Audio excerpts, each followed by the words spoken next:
Hello, my friends. Let us talk about hermeneutics, the practice of biblical interpretation.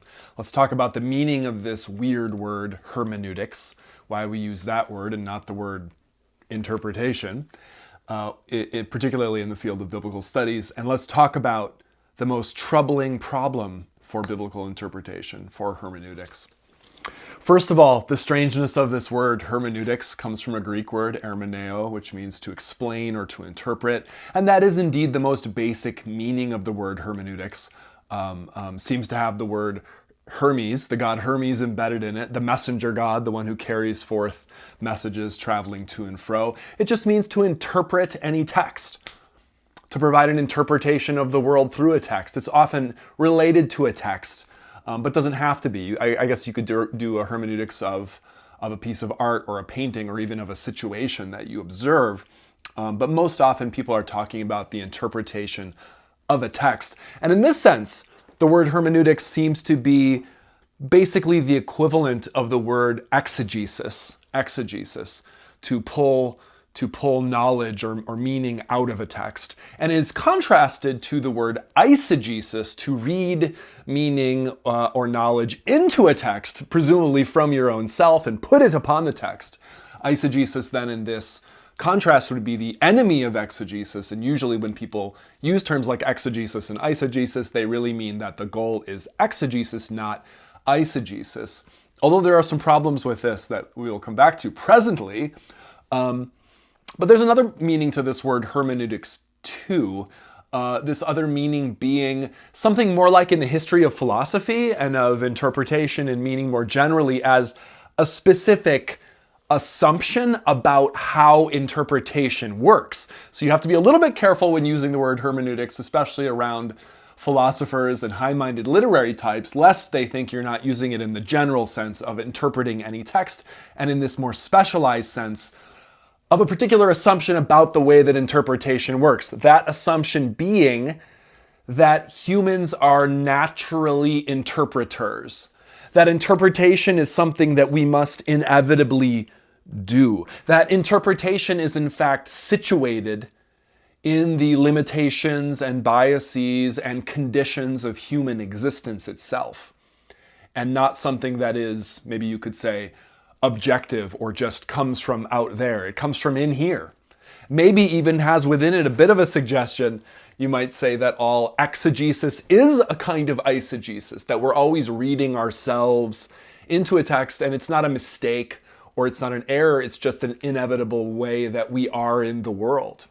And you can track this line of philosophical thinking through back into the 19th century, through the so-called father of theology, Schleiermacher, all the way through Heidegger and Gadamer and others as well. So it's a very sophisticated history. I'll put an article down below where you can read something about that sophisticated genealogy. I also have this book, which I read about half of some years ago, these little Oxford short guides, which are short introductions. Jens Zimmermann, Hermeneutics, explains it really well. So you can check that out. So already we're on shaky ground. How are you using the word hermeneutics? Be a little bit careful. In biblical studies, though, we seem to have adopted this word hermeneutics as our own special word in that first sense for just describing the act of interpretation at all, such that if you go searching on Amazon or wherever for handbooks or guides or textbooks to biblical interpretation, many times they will be called hermeneutics.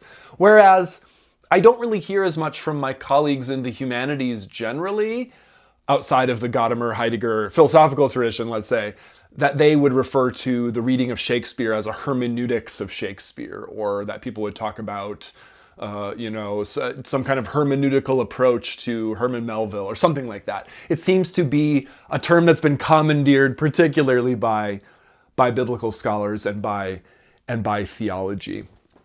So we have that term. Now, I promised I would talk about the most troubling problem of hermeneutics, at least in that first sense, but really involving the second sense, or involving the assumption built into the second sense, the most troubling problem of biblical interpretation, of exegesis in general. And it's a bit of a shocker. Are you ready to be shocked? I'm going to shock you. Let's go. The most troubling thing, and one of the oldest criticisms of interpretation, of biblical interpretation as a practice, is the shocking idea that in fact we should not be interpreting at all. That interpretation is actually not necessary. Not only not necessary, but even that it's a sin. James K.A. Smith tracks this in one of his early books called, I think it's called The Fall of Interpretation or something like that. I'll link it down below. Really interesting book, very dense philosophical book at points. I've read parts of it, not the whole book. Look forward to exploring it more.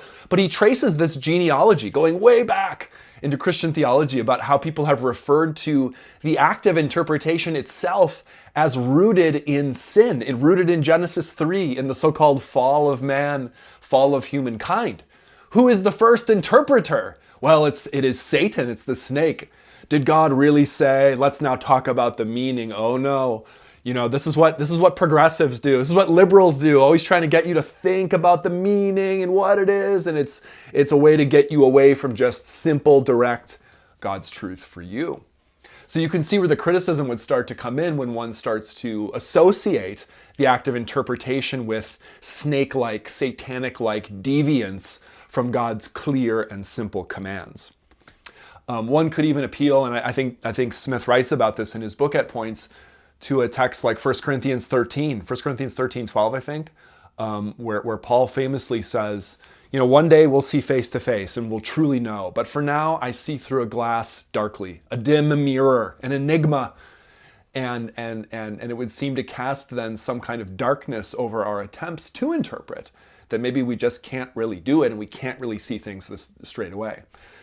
Jamie Smith, though, argues, contrary to this way of thinking, that in fact, along with the hermeneutics tradition, meaning number 2 from earlier, that we are just interpretive beings, that this is part of what we are, created in the image of God, interpreters, and we are meant to interact with the world in this way, and this is part of the goodness of creation. So there's a bit of a battle here now going on, right?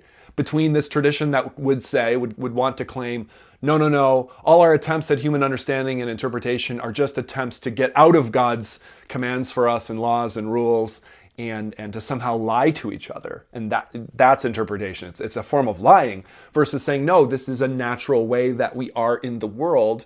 All things must be interpreted, and yes, we will see through a glass darkly. And that's a perfectly okay, normal, natural way to see. The world is broken to varying degrees, but this is part of the goodness of our creation. So you have that. You also have, though, and this is getting into another area, the idea that interpretation, the denial that interpretation is even needed, participates in one of the oldest and most powerful and most beguiling rhetorical tricks, pieces of wizardry in all of the world. And it goes something like this. My view is natural and normal. It just exists. And then other people are making interpretations that deviate from it. You get this even racially as well in terms that came up probably in the 19th and the 20th century, certainly in English. The idea that somehow like white people were just like normal or natural and other people were colored. So you had this like incongruous term, colored people, and then it went to people of color, you know, this idea like white people have no color, but then other people are colored, right? That's an analogy, an example of this kind of logic. I am not a color. This is nothing. What you see here is nothing. This is just like totally normal. And then other things are deviants and must be compared to the norm, right? So no interpretation needed. You just come back to the norm, to the center. Well, okay, so you see the problems here, right? This rhetorical trick then is to take one's own very contingent, very historically contingent, situated, very not at all natural, not at all normal position in the world, and then somehow just center it and make it seem eternal and godlike and uncreated, just merely the way it is, and then other things then would be compared to it.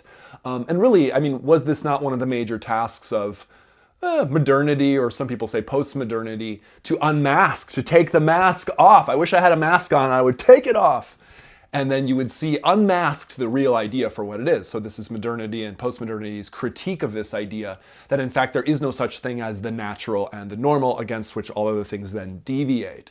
So you can see how this is another trick of those who might say, bring this troubling accusation against interpretation, that there's no need for interpretation because there's just the way things are, and then interpreters are like deviants, right, who are always trying to trick or change. But we find out, though, it's hard to find this exact center of the earth point against which everything else is the deviation, right? And one could see how a system like that could get abused in all kinds of ways. I end with some words from a long time ago, 1600 years ago. St. Augustine of Hippo wrote in the year 397 AD this little book called On Christian Teaching, sometimes titled On Christian Doctrine, De Doctrina Christiana, I think, or something like that in Latin. And he wrote this at the same time that he wrote his famous book, The Confessions, to discuss his conversion. And in fact, he turned, first of all, to the study of Scripture to try to just get straight in his mind, what does it really mean to study the Bible? And I'm so stunned by his preface, even before you get into the book. This is an interesting book that we'll have to talk about another time. It's thought of as one of the first books or handbooks on how to interpret the Bible in an organized way written by a Christian. But his preface already comes out swinging on this problem of, do we even need to interpret at all? And he talks about various kinds of people who might critique the things he's saying. Some might critique it this way. They might not like my rules. Some might fail to understand. But he says there's a third class of critic. And then he only spends like a paragraph talking about the first two kinds of critic, but then he spends a couple of pages talking about this third kind of critic. So he's really riled up about this third criticism. Namely, this third class of critic consists of those who either interpret the divine scriptures quite correctly or think they do because they see or at least believe that they have gained their ability to expound the holy books without recourse to any rules of the kind that I have now undertaken to give. And they will clamor that these rules are not needed by anybody. We don't need any rules for interpretation. Don't give me any of that. And they claim that all worthwhile illumination of the difficulties of these texts just comes by a special gift of God. So in other words, it's the denial of interpretation. We don't need interpretation. God just tells me what's right and what's real. And I just from my position of nature and normalcy, and this eternal, ungrounded, unhistorical position, and I just beam that out to you. Now he goes on and on about this, but I want to mention a couple of the things he says. He says, hey, you should stop blaming me. Stop blaming me. Their excitement about this godlike interpretation must be restrained by the recollection that although they have a perfect right to rejoice in their great gift from God, they nevertheless learned even the alphabet with human help. So Augustine's trying to draw us out of this totally non-historical godlike perspective, the claim, and bring us back to reality. How did you even learn to speak? How did you even learn to write down what you're saying? You learned it from another person, right? We're bound up with each other in this interpretive task. He goes on to say, no, these people should learn without any pride what has to be learned from a human teacher. And those responsible for teaching others should pass on without pride or jealousy the knowledge they have received. Let us not tempt the one in whom we have placed our trust, or we may be deceived by the enemy's cunning and perversity, and become unwilling even to go to church to hear and learn the gospel or to read the biblical text or listen to it being read and preached. So he says, be careful. This word tempt, Augustine's very well read in Scripture. And when I heard that word tempt, I thought, this is Jesus being tempted by Satan in the Gospels. Turn these stones into bread. And what does Jesus say? Thou shalt not tempt the Lord thy God, right? You don't get to have a miracle to get you out of the actual work of making bread and living life. You do not get it. He's saying that demanding divine revelation is like asking God to turn stones to bread. It's tempting God. No. Let us beware, Augustine goes on to say, of such arrogant and dangerous temptations, and rather reflect that the Apostle Paul, no less, though cast to the ground and then enlightened by a divine voice from heaven, was sent to a human being in Acts chapter 9 to receive the sacrament of baptism and was joined to the church. Again, drawing us into this human interaction. He says all of this certainly could have been done through an angel. God could just do it that way. But the human condition would be wretched indeed if God appeared unwilling to minister his word to human beings through human agency. It has been said, for God's temple is holy, and that temple you are. How could that be true if God did not make divine utterances from his human temple? In other words, he's saying people are God's human temple. People, you and me, are a holy space for learning and for passing on information, for talking to each other, for interpretation. This is a stunning argument, isn't it? Coming in the year 397 AD. He then goes on to make a little wry joke about those, again, who would claim they don't need interpretation, they just hear it from God. They say, hey, if that person reads and understands without any human expositor, why does he then aspire to expound it to others and not simply refer them to God so that they too may understand it by God's inner teaching rather than through a human intermediary? In other words, if you're out there saying we don't need any interpretation, then don't interpret for me. Then you don't do any interpretation. I guess all you could do if you claim that is just literally read the words of the Bible. Although, problem there too. What words are you reading? Are you reading a translation into English?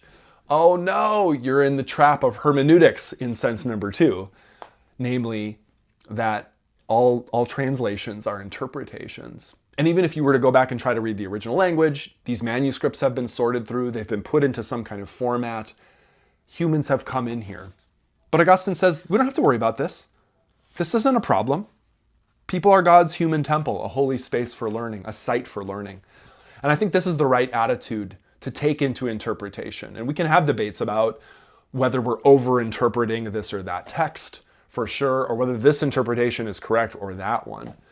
To deny, though, that there's any need for interpretation or to root interpretation entirely in the fall or in sin, I think is a really, really tough direction to go. And I agree with Augustine on this one. Ultimately, it's a view that's rooted in total arrogance. So don't do it. I'll try not to do it.